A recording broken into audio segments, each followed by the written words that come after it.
Hey, Teeco, Steve here. Thanks for being with us today. Today, we're going to talk about conquering cost in a tent rental company. I'm passionate about this. We're the company that sells the washing machines for tents, and people often ask me, how did you get into building washing machines for tents? Well, the real answer is we used to own a rental company, and we kind of had a come to Jesus moment, if you will. It was a moment that was a bit trying for us, and out of that, we did a focus on conquering our cost, and out of that, we built the washing machines, and then we started selling those washing machines across the world. So really, conquering the cost in a tent rental company is a very important thing to take a look at. I want to share with you today two things: our story, kind of how we ended up in an exercise of conquering cost, and then kind of the math around conquering cost and a different way to look at conquering cost that's going to be very beneficial for anybody who owns or runs a tent rental company. So let's take a look at kind of where we came from. How did Teeco Solutions become into business, and why is conquering cost in a tent rental business important? Back in 1997, my wife Becky and I started a tent rental company. This is a little story about the mistakes that we made and the lessons that we learned. In April of 97, we started. We had no revenue. Our overhead costs were very low, and we mortgaged everything that we owned. So we started out of my father's barn. We had a couple of children at the time. They were small. And we had lots of energy. And by December of 1997, lots of hard work later, we broke even and had cash in the bank. So I consider that a huge success, especially considering we had no advertisement, and then was the yellow pages. Google was not invented at that point. So nobody knew we existed. We went out and sold our jobs, turned around and put them back up. But we did well. So we grew well that first year against many odds. And in the following years, we continued that work ethic, lots of hard work, lots of advertising, gotten relationships with different caterers, different rental companies in St. Louis, and we grew.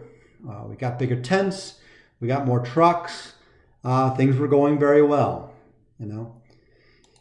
In January of 2000, that success continued on.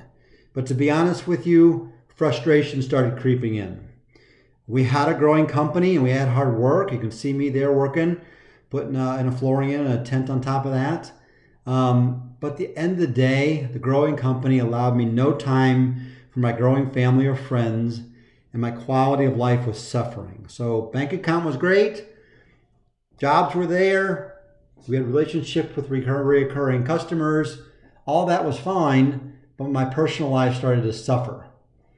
So what I really started to realize as I slowed down and kind of contemplated that was the money I was making was no different than working for somebody else, but I had a lot more stress. And that, when I started to understand that, I had a big question. So in February of 2000, I had some soul searching to do, because really, I owned a job and I did not own a business. When I read the E-Myth book, E-Myth was a book that was recommended to be by a number of friends who I confided in about my frustration. And I read the book, and this was really the one that changed the course of my tent rental company and eventually kind of gave birth to Teeco Solutions there. So I owned a job and I did not own a business. This was my contemplation in February of 2000. So what came out of that? I mean, I had a decision to make. Either I get rid of the business and go get an actual job and my frustrations go down, because really kind of 5 or 6 o'clock in the evening, I can leave the job there and go be with my family and make the same money. Or I've got to change my business. That was a decision I had to make. So what did I do? I decided to change the business, and one of the very first things that I did was I learned to conquer our cost. And we're going to go through some of the math around that, But the result of going through the math, as you'll see at the end, allowed me then to realize that I needed to build a washing machine to wash my tents. So this was one of the very first wash machines that we built. We really built it for ourselves at the time.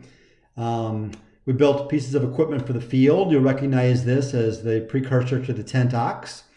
But this helped us put stakes in the ground, pull stakes over here, push our center poles.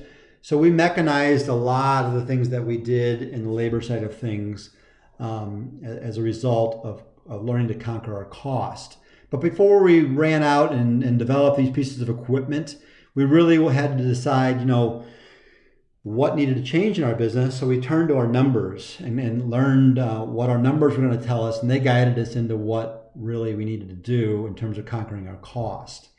So the very first lesson that we learned was to work smarter and not harder and know my numbers. Because up until that point, I really didn't pay a whole lot of attention to my numbers. We had a bookkeeper and an accountant who took care of things. I just worked hard and just, did the next job. I had a general sense of what was going on, but I didn't really focus in on those and let my numbers help manage my company.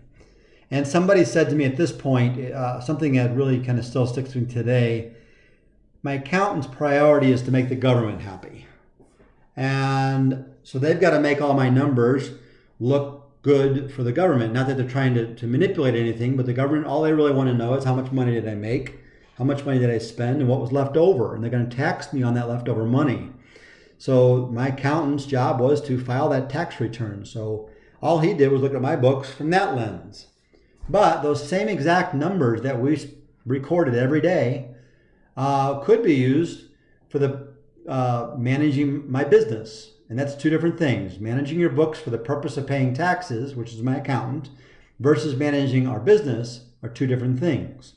So when I learned then how to take a look at those same numbers for managing my business, things really started to change.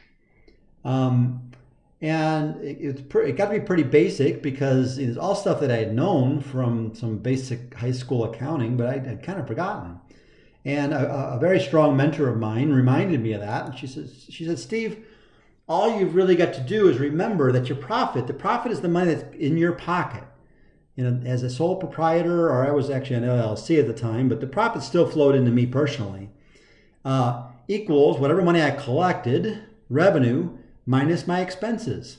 The money that went back out. It's as simple as that. And as soon as you lose sight of that, for whatever reason, that's when things are going to go sideways and get complicated on you.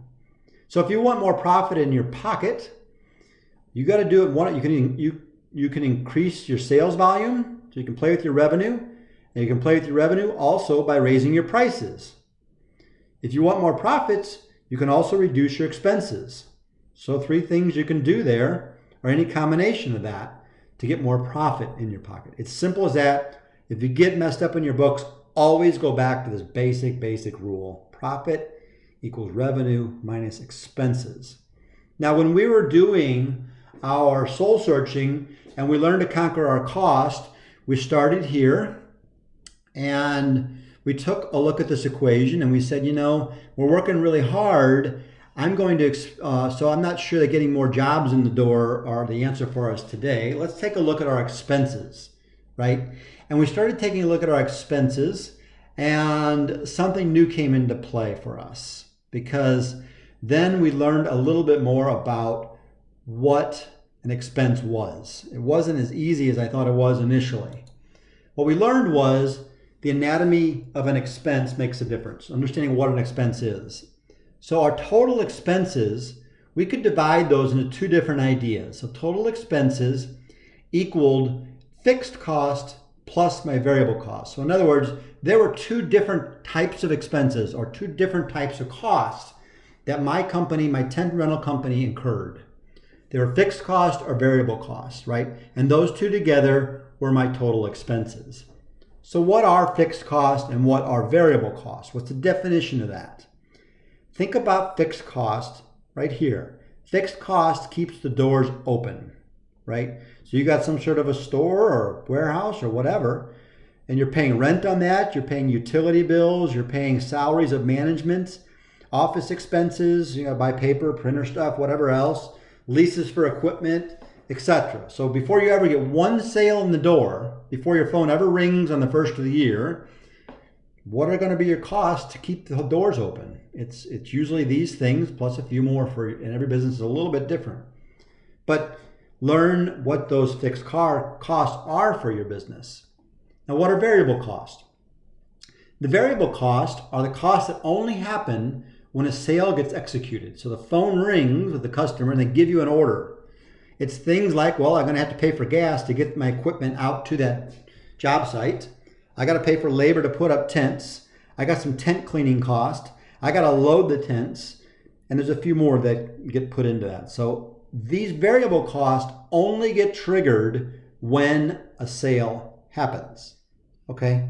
So we took a look at these and understood our fixed costs, understood our variable costs, and then we leveraged those for some really profit producing stuff. And that's what I want to talk about next. This is what I get really, really excited about. I want to talk to this relationship between the fixed cost and the variable cost under the guise of a story here, right? So we're going to take you through a mock example of a company, and we're going to show you what the difference between changing fixed costs and variable cost are and how they affect your profit, okay? So let's go ahead with an example here to understand how changing the fixed cost and variable cost will affect your profit, right? Let's take an example. We're going to call it the 20 by 20 Tent Company LLC. So this company, all they do is put up 20 by 20 tents, right? It's a make-believe company. In last year's revenues, they had 1,000 jobs. They did 1,000 jobs a year, and each job they charged the customer $250, right? So the revenue side of things, that's what they did, right? On the expense side of things, it cost them $100 per job. So by the time they put gas in the truck, paid employees to go out and put it up, wash their tents, put it back on the shelf, and whatever variable cost they have, they figured out it was $100 per job. And to keep their doors open, their fixed costs were $90,000 a year. So what did that look like in that basic equation we talked about earlier, where profit equals revenue minus cost? It looked like this. They had 1,000 jobs at $250 a job, so it's $250,000.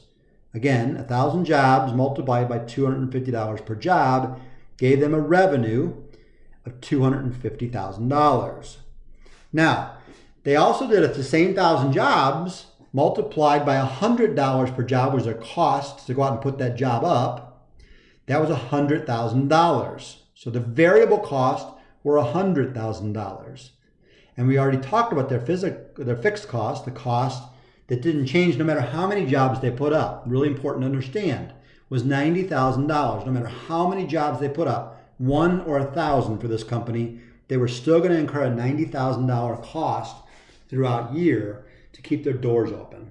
So if we take $250,000 in revenue minus $100,000 minus $90,000, the 20 by 20 tent company's profit was $60,000, right? So last year they had a $60,000 profit. So how can we increase that profit in this company? By conquering our costs, right? Step one is to reduce all the fixed costs, right? So in our 20 by 20 tent company, the first thing we would do is go through and we are going to reduce our fixed cost. And in an example here, we're going to reduce the fixed cost in our 20 by 20 tent rental company by 10%. So we're going to, what does that mean? We're going to go through and we're going to look at things like, wow, I leave the lights on the warehouse 24 hours a day. Maybe if I turn them off at night, I can save some money there. So let's turn the lights off. Maybe we're paying too much for janitorial supplies. Let's go ahead and reduce that cost. Maybe I'm paying too much for office supplies. Let's reduce those costs. Maybe I'm paying, whatever you do, you go through the list and you start chopping those costs, those fixed costs. And really, that's kind of a one-time deal. We're going to talk about that a little bit more. But what is the effect of reducing a fixed cost on our 20 by 20 tent company, right? So right over here was the original last year's profit equation, $250,000, minus $100,000 in variable cost, minus $90,000 is $60,000. So if we reduce that fixed cost by 10%, so there's $90,000 by 10%, here's what we have up here. Last year we were doing 1,000 jobs, $250,000, nothing changes there. The variable cost didn't change. We're still doing 1,000 jobs at $100 for $100,000 in variable cost. But our fixed cost, the highlighted stuff here, changed by our 10%, right? So 10% of $90,000 over here equals $81,000. So our profit, just by changing our fixed cost by 10%, nothing else in the business changed, went to $69,000. So we gained an extra $9,000 by cutting our fixed cost down by 10% and doing nothing else in the company. Now that's not too bad, right? But we could go on and say, well, let's add another 50 jobs this upcoming year with our reduced cost of 10%. What is that going to do for us? Well, our revenue is not going to be $250,000 anymore. It's going to change a little bit. It's going to be $262,500. And we arrived there by saying we're doing 1,050 jobs, 50 more jobs than last year at $250 a job. So 1,050 times 250 is our $262.50. So our revenue is going to go up a little bit by adding 50 more jobs. Our variable costs are going to go up a little bit too. Now we're doing 1,050 jobs times $100 a job. It's going to go up to $105,000, right? The variable cost changes by adding 50 jobs here. Our fixed cost, our new reduced fixed cost of 10% reduction of $90,000 is $81,000. So that stays the same no matter how many jobs that we do or add here. That's a really important concept to understand. Your variable cost as you grow, as you add more jobs, is going to be the same, right? So let's go back to 50 jobs here. We're going to have $76,500 by cutting our fixed cost by 10% and adding a mere 50 jobs to our 20 by 20 tent rental company. That's not too bad. $76,500 compared to $60,000 just by adding 50 jobs and reducing our fixed cost by 10% to $81,000. Now you can see here by adding 100 jobs, the math works out to even be better on the profit, up to $84,000. Our revenue, it's 1,100 jobs or 100 more times $250 a job or $275,000 total. Our variable cost is 1,100 jobs at $100 per job cost to be $110,000. So $84,000 just by adding 100 more jobs, reducing our fixed cost by 10%, gives us $84,000, which is awesome compared to that $60,000. So if we just cut fixed cost alone by 10%, which I believe is a very doable thing in most companies. They can find 10% fixed cost to cut if they've never really, especially if they've never been looking at their cost in the past. So that's awesome. This savings really comes from a penny saved is a penny earned, right? That savings, for the most part, drops right to the bottom line, right? Just fixed cost, fixed cost, fixed cost. But we can also do another thing on top of our fixed cost, right? We can look at our variable costs. And this concept here is really important to understand, because if we just focus on the fixed costs, there's a limit to the additional yearly profits produced by cutting fixed costs. We just kind of took a look at that, right? Cutting variable cost increases profits with every job you do and makes growing your company easier, right? So we're going to dive into what that means. Cutting variable cost increases profit with every job you do and makes growing your company easier. So let's take a look at that, right? Step 2 in conquering your cost is to start reducing your variable cost by making your processes more efficient. Remember, our variable cost, every time we get a job, how efficient are we loading our trucks? Do we load them accurately when they go out to the job site so we're not having to stop and come back? That would be very inefficient to do. But it all goes back to changing our variable cost about how accurate that truck gets loaded. How are we driving our stakes in the ground? How are we unloading our trucks at the facility out there? When all that comes back, how efficient are we loading our trucks? How efficient are the tents getting cleaned when they come back on the shelf? All those things are having to do with variable cost. And at the end of the day, you're going to reduce variable cost by becoming more efficient, right? in any one of those processes, right? So let's take a look at the numbers behind reducing variable cost, right? Here, we're going to experience growth. We've already talked about reducing fixed costs by 10%. But here we're going to go through an example of reducing variable cost also. And we're going to see how the difference is in the same exact scenarios here, right? So remember, this is the original profit structure for our 20 by 20 tent rental company. We had $60,000 in profit, right? So last year's scorecard, if you will. So again, let's take the same exact situation where we have reduced our $90,000 fixed cost by 10% to get like the same exact $81,000 in fixed cost. Most companies can do that. That's easy, right? That's a cakewalk.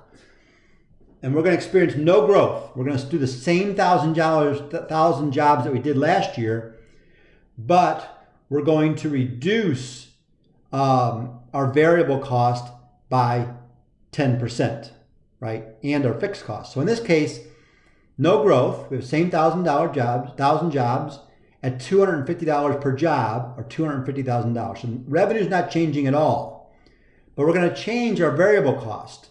Our variable cost used to be $100 a job. Now we've figured out how to become more efficient, and now it's $90 a job. So $90 times 1,000 jobs is $90,000 in variable cost. And we've already talked about the fixed cost at $81,000. We've reduced that by 10% also. So you can take a look here. This is awesome. This is where the magic comes in. $79,000 with zero growth. We haven't chased any more sales. We haven't changed a thing from last year. And we went from a profit of $60,000 to $79,000. Now that is $19,000 profit. And all we did, step one, was to cut our fixed cost by 10%. That didn't take much at all. It takes you a few days to run around with a clipboard in your hand and figure that out. But we also then took a hard look at our company. We changed our variable cost by 10% to produce an extra $19,000 with no more jobs. That's incredible, right? Now what happens, we've got a more efficient company. We can actually do more jobs with the same amount of people. This is where like the magic gets on steroids, right? We can easily add 50 more jobs if we're doing 1,000 jobs a year, right? So what happens there? Just like last time, our revenue changes, right? 1,050 jobs, just adding 50 jobs at $250 didn't change revenue at all, didn't raise prices. We have $262,500 in revenue by adding 50 jobs. Our variable cost, 1,050 jobs at $90 per job is $94,500. Our fixed cost stays the same at that 10% reduction, $81,000. Now we've got $87,000 in profit by adding a mere 50 jobs, decreasing our variable cost by 10% and decreasing our fixed cost by 10%. That's a lot of extra profit by just adding 50 jobs. It's magical almost. Now, if you really want to stretch it and you get awesome at things, add 100 jobs that next year, right? I'm going to go through this pretty quick. Hopefully you got the ideas down, right? 1,100 jobs, $250 a job, $275,000 in revenue. 1,100 jobs at $90 per job variable cost, $99,000 in variable cost. Same fixed cost. Profit $95,000, right? You can see how when we play with step one of reducing fixed costs by 10%, then we start messing with that variable cost, how things get exponentially better for us, right? So cutting variable cost means better profits with the same people, buildings, trucks, and inventory. That concept right there, super important. If you cut your variable cost, you're not taking your profit and investing it into buildings, more trucks, more inventory. You're taking the same exact setup you have and you're making it a whole lot more efficient and cost effective across the board and putting a lot more money in your pocket. And then it's your decision what you want to do with that money. Are you going to pay debt off? Are you going to invest it in buildings and get even bigger? Because now you have the money to do it. And that, my friends, is very, very healthy type of growth. That healthy growth comes out of understanding how to control your variable and fixed cost, right? Do more with what you got. Don't go out and chase more jobs. Don't go out and buy more things just to try to keep up, right? Get this model down, then you can invest that money where you want it. You want to go out and chase more jobs? Great. You want to go out and buy more trucks? Great. But get control over your cost first. Really, really important. Really, really important. So let's take a look and kind of compare our notes up until now, our numbers, if you will. So here's what we've got. Last year's scorecard brought us $60,000. 10% reduction in fixed costs. We went through this scenario, same exact scenario a couple slides ago, right? No growth at all gave us $69,000 just by the 10% reduction in fixed cost. We added 50 jobs. We got $76,500 in profit. We added 100 jobs and reduced our fixed cost by 10%. We got $84,000. You've seen all that already, right? You've seen this too. 10% reduction in fixed cost and variable cost. No growth, $79,000. Add 50 jobs, $87,000. Add 100 jobs, $95,000, right? But here's the magic. Take a look at the comparison. No growth, add 10% reduction in variable cost and fixed cost, $79,000 versus $69,000. $79,000 versus $60,000. Huge difference. No growth. No growth in revenue. No growth in top line. You can go from $60,000 to $79,000 just by reducing fixed cost and variable cost by 10%. Awesome. Add 50 jobs, it goes to $87,000. Add 100 jobs, it goes to $95,000. So if you focus on things, get yourself really efficient, you're going to use the same exact buildings and people. Reduce everything. You're going to be able to add more jobs because guess what? If you're more efficient, you have the bandwidth to do more jobs. Those guys are not tired at the end of the day. They can continue to do more jobs. Things move a lot smoother in the warehouse. So they'll have more time to do more jobs. And it's conceivable that you could add 100 more jobs in the course of a year to this new setup you got of more efficiency, which means variable costs are controlled. So same exact building and inventory, and you're going out there creating more jobs with much more efficiency, and you're creating a profit of $95,000 compared to your $60,000 profit from the previous year, and you haven't changed a thing but taking a look and conquering your cost. And this stuff's real, my friends. This stuff is absolutely real. You can do it. It just means a little bit of management on your side. It means you, as the owner of the company or manager of the company, got to get your mind around these concepts, right? So conquering costs, we talked a lot about this already, but unlike fixed costs, the work of creating efficiencies in your business is almost endless, right? Your business will grow, and this growth will create new opportunities to create more efficiencies, right? So the fixed cost, that's great. You go around for a couple of days with a clipboard and you say, well, we can make that cheaper, we make that cheaper, we can make that cheaper, right? That's kind of a one-time deal. As long as you keep reordering the paper to the same place and they keep charging the same amount, and you turn lights off every night and you do the stuff on your clipboard, those fixed costs are kind of a one-time deal. You can only go so low on that, right? But you will have an endless opportunity to make yourself efficient. You just keep walking around like, that thing over there is efficient. How can we make it more efficient? That thing over there is more efficient. We need to make it so you will find that you will be able to make things more and more efficient, especially as your business grows, right? You're like, hey, we're about as efficient as we can be. Then all of a sudden your business grows, man, you're going to discover some inefficiencies. Always going to be there for making that happen. I put this E-Myth book back in the slide deck again. If you read books at all, I would highly recommend that you get a copy of the E-Myth book. It speaks to this stuff. Perfect book for anybody growing a tent rental business who might struggle in growth. They actually have it on audiobook. You can order it that way, listen to it in the car, but I would highly recommend getting a copy of this and listening to it or reading it, right? So now that you understand that you can have the same size business and wring a whole lot more profit out of it by changing your management style and looking at your numbers, I'm going to issue you a challenge, right? Here's my challenge to you. I want you to take whatever business you have today. I want you to reduce your fixed cost by 10% next year. I want you to reduce your variable cost by 15%. And I do not want you to expand your building, buy more trucks or tents, or increase prices. Don't do a different thing than you have. Use what you have already and invest less than 40%, $40,000 in efficiencies, whatever that is, right? So make an investment in efficiencies.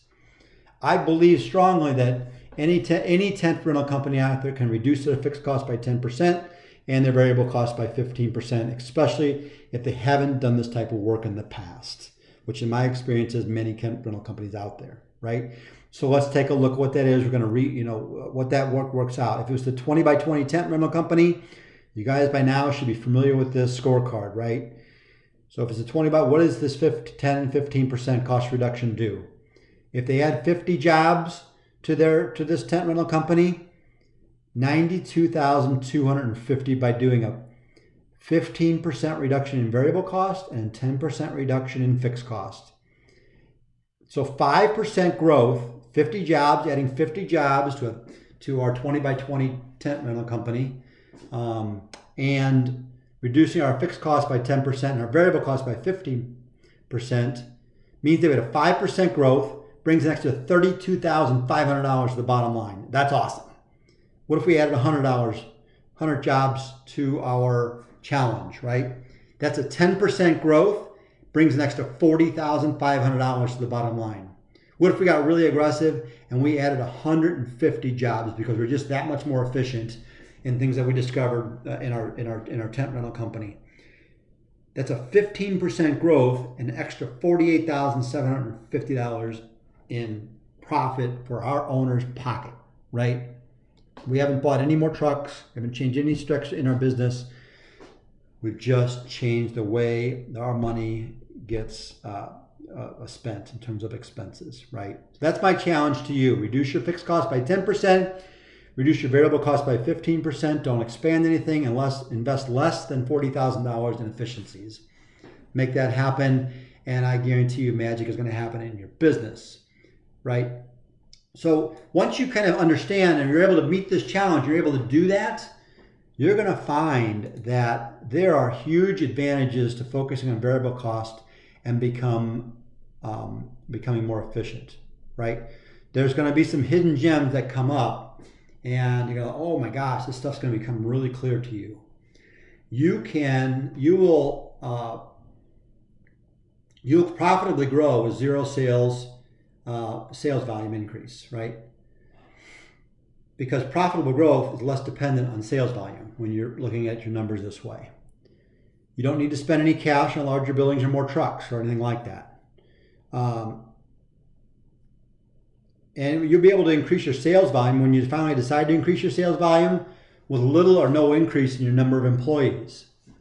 You'll be able to better utilize your current inventory. So that stuff coming in all the time, you're going to get it back on the shelf. You're going to be able to get back on the trucks faster and back up in the air faster. So that whole shelf-to-shelf cycle, if you become more efficient, you're just going to start nailing that and getting that fast. So make that inventory work for you. Make it work really hard, And when you get more cash in your pocket, go buy more inventory, right?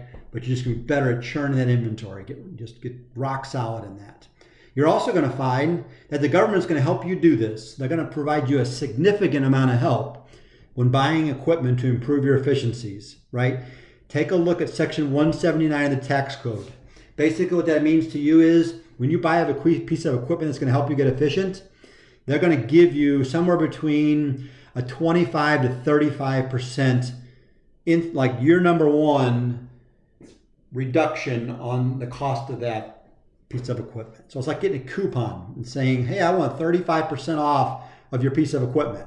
Government's going to say, government's going to give you that coupon. They're actually going to give you that in terms of savings in taxes year number one. So the government wants you to do this.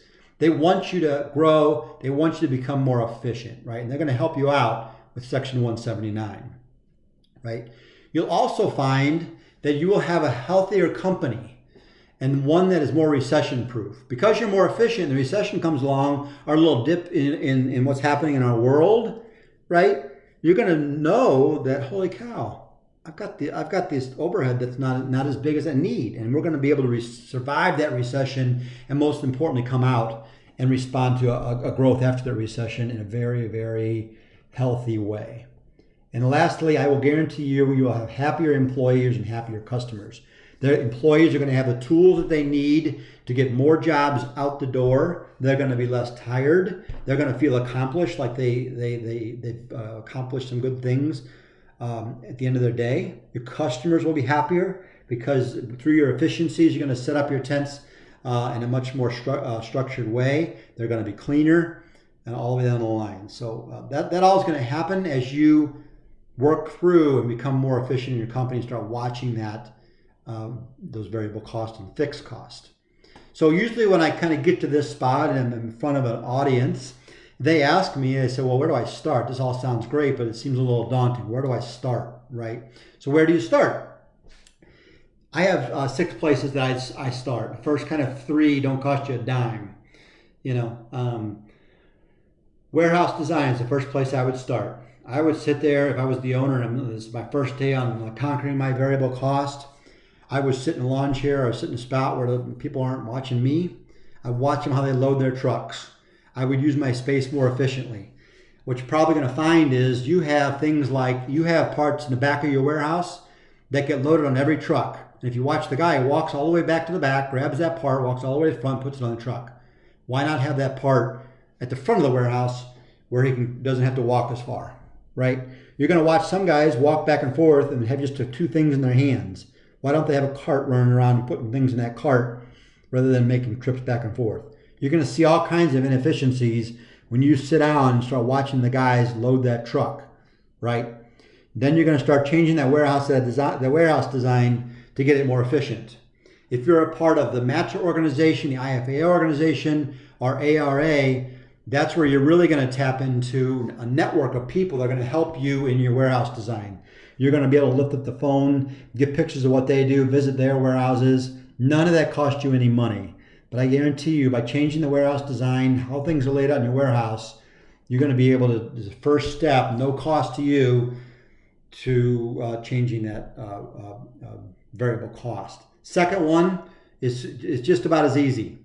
I've been at this over 20 years, communications between the sales office, or the sales, the front office and warehouse and field crew, 4 different things, often stinks. The salesperson sells one thing, he writes an order, or she writes an order, gives it to the front office so that they know what kind of billing is going to happen.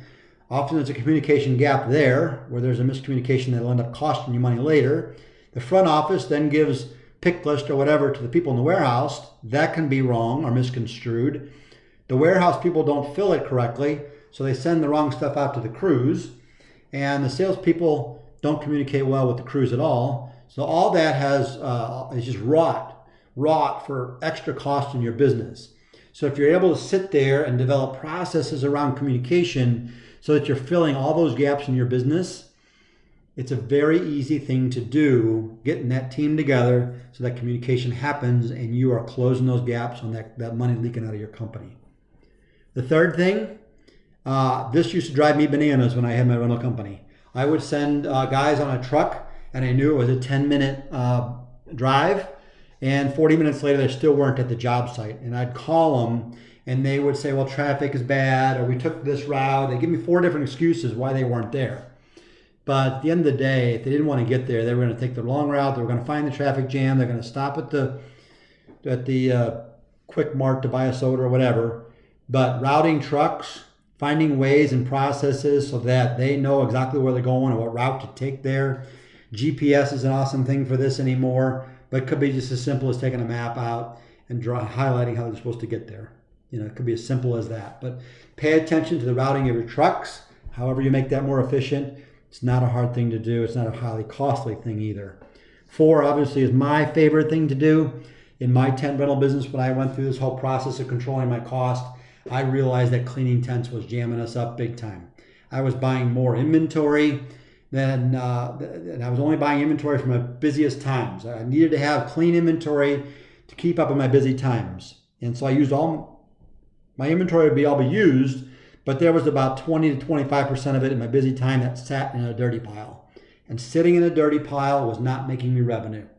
So I realized that if I get a faster way to clean those tents when they came off that truck, I had a machine there to sit there and clean them. I could turn them things around really fast, put them right back up in the air, and I wouldn't have to buy an excess amount of inventory to keep up with my busy times, right? I could take that extra profit that I had and buy more tents and have a controlled growth by controlling my cleaning. It was very, very big for me. My customers were happy. I got rid of the labor of manually washing. My employees were happy. It just had nothing but plus, plus, plus to mechanize my cleaning and make that much better. So that's an area you can take a look at. I know a lot of people out there, may not be able to afford a washing machine. Take a look at the way you hand clean tents. I go into tent companies all the time, and they're hand cleaning tents, and we help them improve their hand cleaning process. For under $1,500, you can greatly improve most hand cleaning operations, right? Take a look at the type of chemicals you're using. Take a look at the processes you're using to scrub them. Any type of easy motorized hand cleaning tools that are not expensive. You can usually improve a hand cleaning operation for under $1,500 pretty easy and get that cleaning of tents. Setting up tents with less people and less effort, that's huge. You saw earlier my picture, the different tractors that we built, getting things to pull stakes out of the ground faster, getting a little equipment to drive them in faster, material handling around the job site. That's a huge thing. When you can send less people in the truck, you're not paying more people to be in that truck behind the windshield to drive there and drive back. And when those people show up, every one of them is productive 100% of the time. Then you're going to really start making things happen, right? I would then check my fixed cost every year. So go around with that same clipboard and say, hey, are we still buying our paper cheap? Are we still buying office supplies cheap? Janitorial supplies cheap? Do we turn those lights off? Whatever it is it happening? Is there any more opportunities to control my fixed cost? But check it every year, because I'm challenging you. If you don't go back and check this stuff, that fixed cost will creep back up on you. It's just invisible, right? You have to put it on your calendar and go back and check. But I would check my variable cost every 6 months, right? And there's ways to do that. And it's kind of a whole nother video to talk about that, right? So what's next? So what you can start here, 6 things you can do. These 6 things will keep you busy for the next 8 months, right? But once you've done these 6 things and you understand how this stuff happens and how you're going to walk around and control this cost, once you've mastered it, what's next? When you learn to master this variable cost, you will then be able to then take your numbers and focus on your pricing, right? You'll learn how to set your pricing based on your strengths, and you will gain competitive advantage over your competition, right? I can remember when I owned the tent rental company, I was in a bidding competition for a bigger festival in town with a competitor. And we were $500 higher than they were, and the vendor wanted us to have it. Well, because I had done my homework and I knew my variable cost, and I was able to use my variable cost to set the pricing on my bid, I declined that because I knew who the competitor was. They told me. And I also knew that competitor was going to have to sub-rent from me 1 or 2 of the bigger tents. So I was going to make the same profit by sub-renting and not incurring that extra variable cost to that guy. And then I could take that same crew and go get another job, right? So by knowing my variable cost, I was able to set my pricing. I knew my competitors, and I really rocked on that. So it happened time and time again in similar situations, right? I learned how to spend my money more wisely. Once you understand your variable cost, you understand your strengths. And when you go to a show or you're taking that profit you've got and you want to buy some more inventory, you will know what inventory that produces the best profits for you. So you're not going to be buying inventory that you look back at 18 months later and say, oh man, we never put that thing up because it doesn't work for us, or this thing or that thing. No, you're going to be dialed in exactly what does work for you when you're buying new inventory or new items, right? You'll learn about your competitors' weaknesses and your strengths. I just talked about a little bit about that in an example that I had, right? You're going to become really strong in some areas, and you're going to identify where you're really weak in some areas. And you're going to understand, once you understand your cost, you're going to be able to drive by your competitor's store one day and just sit there on the outside curb and take a look at how they're running their business.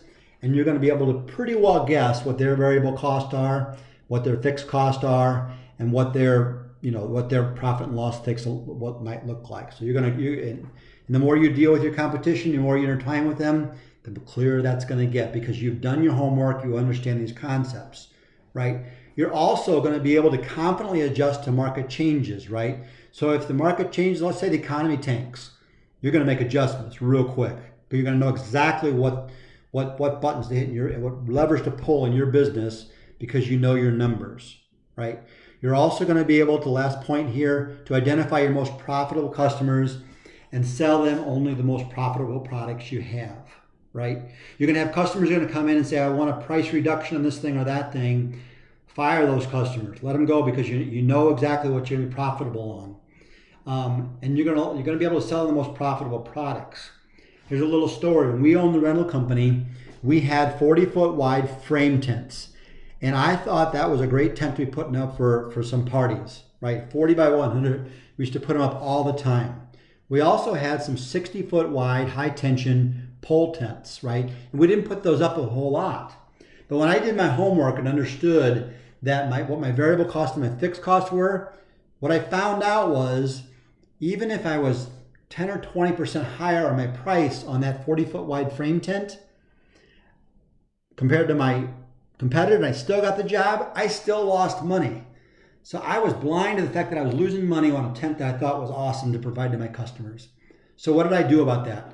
I couldn't raise my price any higher because I was already as high as it would go, right? And I could make money at that a little bit.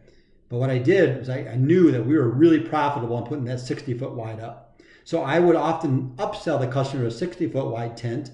They would get more square footage out of it at the same price for that 40 by 100, and I would make a lot more money because I knew my strengths.